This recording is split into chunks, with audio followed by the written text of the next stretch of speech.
regularly scheduled programming will not be seen, so that we may bring you this special presentation from NBC News.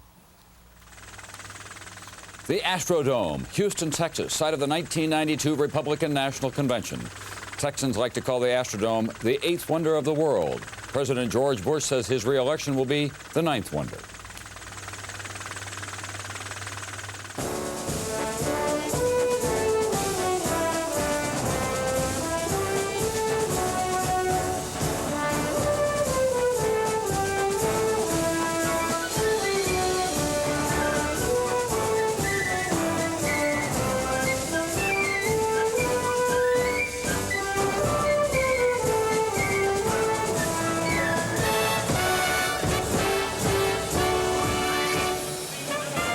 From NBC News, Decision 92, the Republican National Convention. Here is Tom Brokaw. Good evening once again from the Astrodome, where the Republicans now have their family reunion in a second day, and it all seems to be going quite well for them. So far, no major food fights. All members of the family have had something to say, however disparate their points of view. But, of course, everyone is waiting for the patriarch, George Bush, to appear here on Thursday night with what he promises will be a new plan for reinvesting the trust fund. Expectations are running very high for George Bush and his speech. The question is, are they running too high? John Chancellor. I think they're running very high, and you can imagine with 48 hours to go what the scene is over there. The president has a new speechwriter, 32 years old. He hired only last month, a staff of 6. Everybody in the world calling, saying, Mr. President, put this in. Mr. President, put that in. Cut taxes, cut spending. And the clock is ticking. I think this is a bad way to run it, but it's the way things work out in politics. That speech is likely to have to be the ninth wonder of the world if it's going to meet everybody's hopes.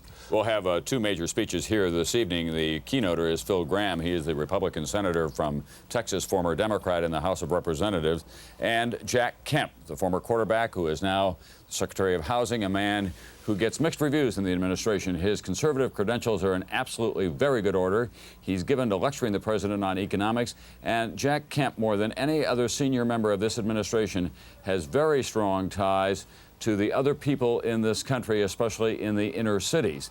That is, he reaches well beyond what are traditionally called the boundaries of the Republican Party.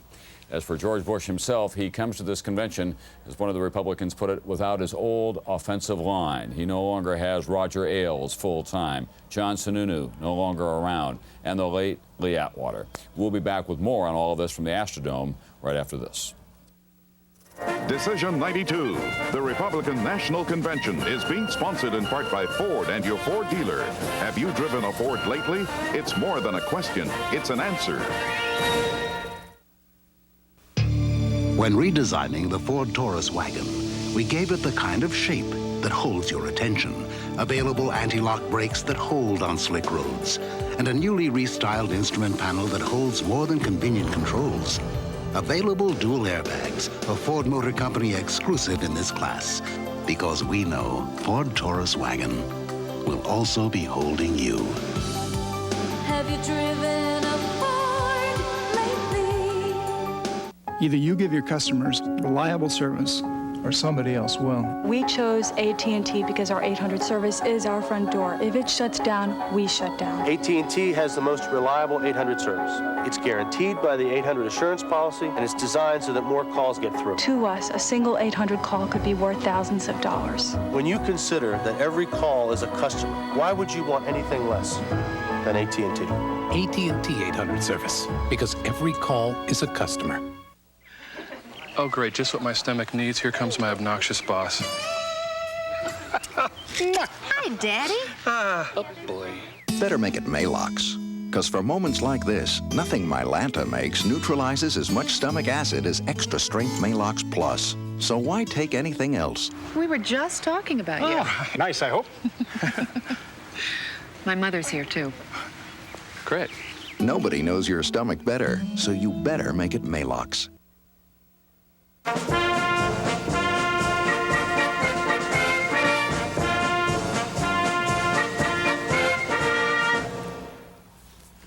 However else these Republican operatives may feel about Bill Clinton and his campaign organization, they do have to admire their organization. The Democrats this time have learned very well the lessons of the Republicans in the past.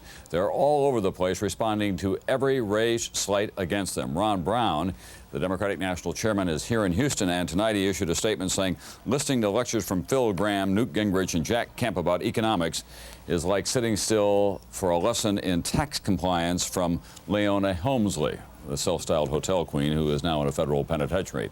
On the floor of the convention hall right now is NBC's Maria Shriver with the two Republican candidates for the United States Senate from California this year, Mr. Seymour and Mr. Hershenson, who are running against Barbara Boxer, and of course Dianne Feinstein. Thank Maria? you very much, Tom. That they are. And both of you, President Bush is trailing very badly in the polls in your state. Many have even suggested that the Bush campaign write off the state. How far do you have to distance yourself from the president in order to win, Mr. Seymour? I don't think it's necessary to distance ourselves from the president at all. The president, even in national polls, shows to be about 17 percentage points behind, and we forget that in 1988, President Bush was 17 points behind Michael Dukakis, and he beat him by 10. That's a 27-point turnaround. So even in California, I think it's possible to turn around, but he's got to come out hard. He's got to come out fast, right out of the blocks, like a jet aircraft, and not stop. Will you court President Bush? Do you want him to come to California and campaign for you? Of course. Oh, sure I do. And it's odd to me. You know, a lot of the people say, gee, you have to distance yourself from President Bush. They're the first ones to say, hey, he's coming into town. Do you think you can get a picture of him and me together? They're